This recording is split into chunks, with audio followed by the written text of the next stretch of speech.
My wife turned my daughter against me for years. Now, the truth finally revealed. Can our wounds ever heal? I'm 48 now. My story begins many years ago when I married Laura, my high school sweetheart and the mother of my daughter Emily. Back then, Laura and I seemed to have an unshakable bond. We were young, in love, and ready to take on the world together. But life has a way of exposing the cracks in even the strongest foundations. Laura came from wealth and was used to a certain lifestyle, while I grew up in a modest home. Despite our different backgrounds, I loved her deeply and worked tirelessly to provide the kind of life she wanted. But no matter how hard I tried, it never seemed to be enough. The pressure of trying to meet Laura's expectations began weighing heavily on me, and our marriage started showing signs of strain. We argued more frequently, and I noticed Laura becoming increasingly distant, as if her mind was somewhere else. When I tried to talk to her about it, she would brush me off, insisting everything was fine. It wasn't until the divorce proceedings that I discovered the devastating truth. Laura had been having multiple affairs throughout our marriage. The revelation hit me like a freight train. All those late nights I spent working to support our family, all the sacrifices I made to keep our marriage afloat, and she had been betraying me the entire time. But even through the pain and betrayal, my primary concern was Emily, our 11-year-old daughter. I was determined to be there for her, to shield her from as much of the ugliness as possible. Unfortunately, Laura had other plans. During the divorce, Laura painted me as the villain in our story. She accused me of being emotionally distant and neglectful, even hinting at abuse. All completely false allegations. But Laura was convincing, and she managed to turn my entire family against me, including my own parents and siblings. They all bought into her narrative and assumed I must have done something terrible to drive her to infidelity. I found myself completely isolated, with no one willing to hear my side of the story. The custody battle was brutal, and despite my best efforts, the judge sided with Laura. She received full custody of Emily, while I was granted limited visitation rights. But even those few opportunities to see my daughter were systematically destroyed by Laura. She would regularly forget about scheduled visits, claiming Emily was sick or had other commitments. My offers to drive Emily to school or help with homework were consistently rejected. Laura was determined to minimize my role in our daughter's life, and my family, who had always been close to Emily, supported her efforts to keep us apart. The following years were some of the most painful of my life. It started subtly. Emily became hesitant to visit, preferring to stay with her mother. While it hurt, I tried to understand, telling myself it was normal for children to sometimes favor one parent. But it soon became clear that something more sinister was at work. Emily would arrive at our visits with a list of grievances, things I had supposedly said or done that cast me in a negative light. None of it was true, but when I tried to discuss it with Laura, she would dismiss my concerns or twist the conversation to make me seem paranoid. Year after year, I tried to maintain a relationship with Emily, but it became increasingly impossible. Phone calls went unanswered, letters were returned unopened, and my attempts to visit were met with hostility from both Laura and my family. The breaking point came when Emily was 13. She stood in my doorway, her face set in stone. "I don't want to see you anymore," she said, with a coldness that still haunts me to this day.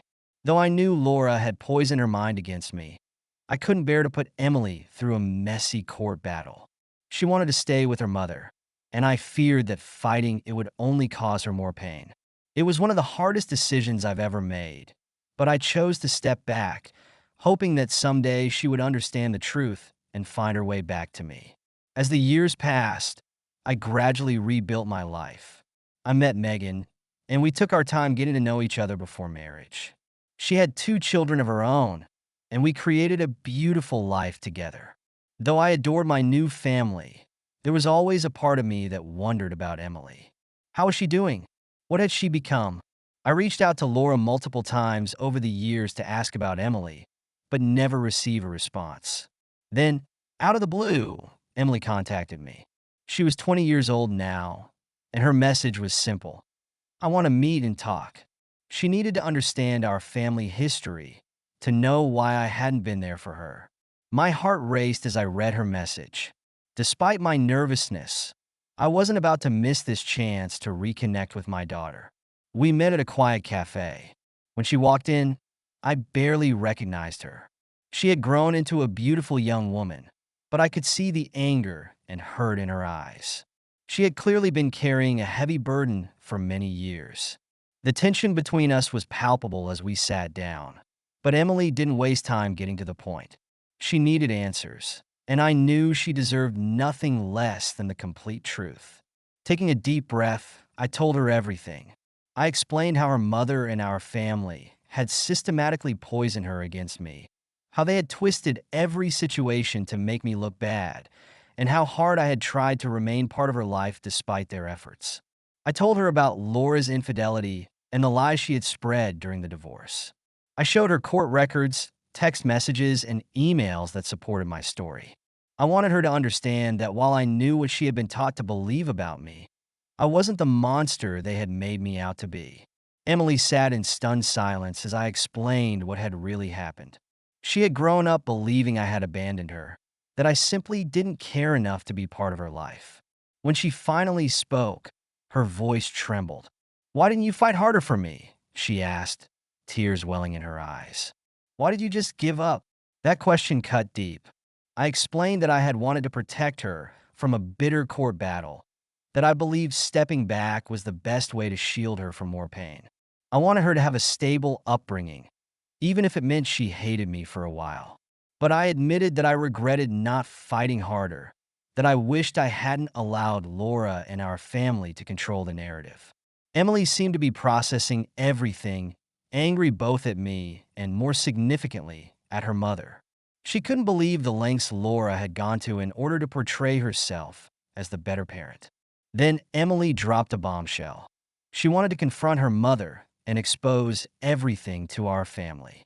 I was surprised but proud of her for wanting to stand up for herself. She wasn't the little girl I had known a decade ago. She had grown into a strong woman capable of fighting her own battles. While Emily wasn't sure how to proceed with our relationship, having grown accustomed to life without a father, she expressed interest in meeting again to talk more. 2 days later, Laura began bombarding me with angry calls and messages. Emily had confronted her with the information I had shared. "How dare you?" Laura screamed through the phone. "You think you could just waltz back into her life and turn her against me?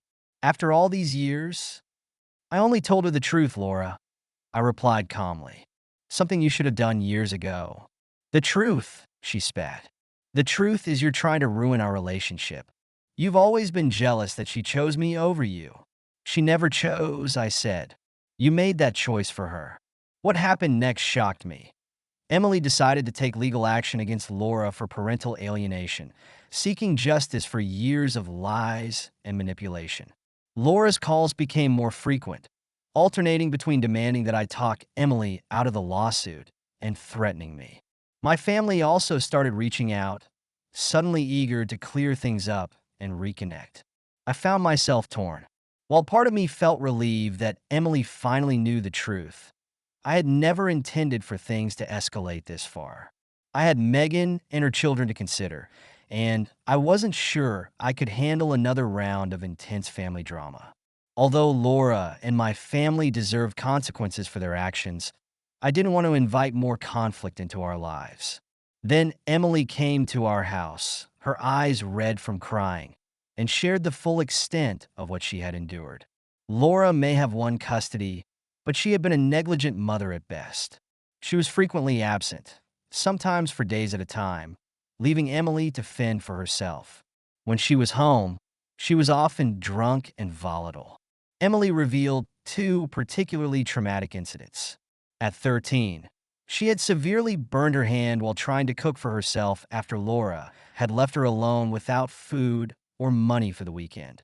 Unable to reach her mother, she had to walk to the emergency room alone terrified, and in pain.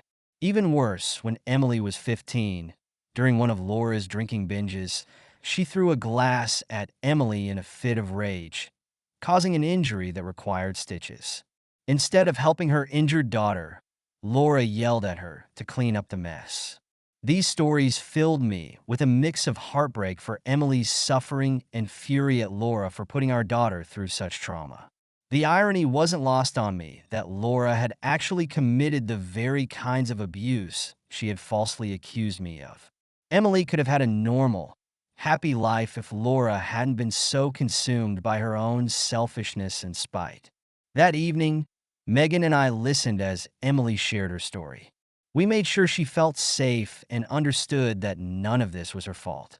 Megan especially comforted her, holding her hand and offering the maternal support she had clearly been missing. Then Emily did something unexpected. She apologized to me. She was sorry for pushing me away, for believing the lies her mother had taught her, for not seeing the truth sooner. She told me she had missed me terribly over the years and often wondered what life would have been like if she had lived with me instead. I assured her she had nothing to apologize for, that she had been a victim of Laura's manipulation, and that I had never stopped loving her or thinking about her.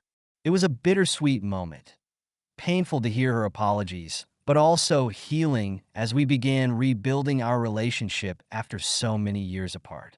Now, Emily has decided not to pursue legal action against Laura. While part of me still wants Laura to face consequences for her actions, I respect Emily's decision.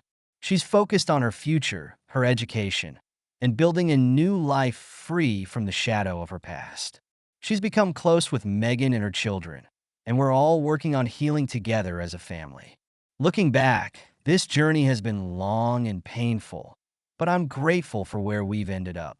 I have my daughter back in my life, along with a loving wife and family. While the path to reconciliation wasn't what I expected, we're finally moving forward together, focusing on building a better future rather than dwelling on the past. The truth may have taken years to come out, but in the end, it set us all free. Thank you so much for listening to my story. If you have any thoughts, I'd love to hear them, so please leave a comment. Don't forget to like and subscribe if you want more stories like this one.